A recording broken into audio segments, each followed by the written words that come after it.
По поводу скрипа, так как замена шаровой результатов не принесла, скрип никуда не ушел, подозрения пали на рулевой наконечник.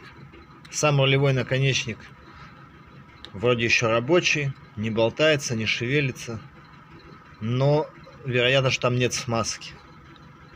Поэтому мы сейчас маслом его смажем. Протыкаем пыльник иголкой и закачиваем потихонечку масло. Сильно давить не надо, масло густое, иголка маленькая. И вот так накачиваем.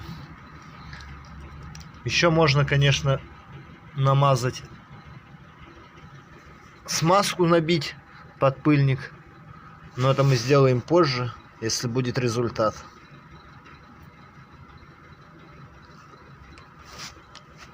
Ну вот, пока, я думаю, достаточно.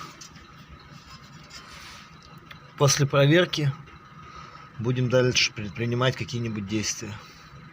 Так, закачали масло в рулевой наконечник.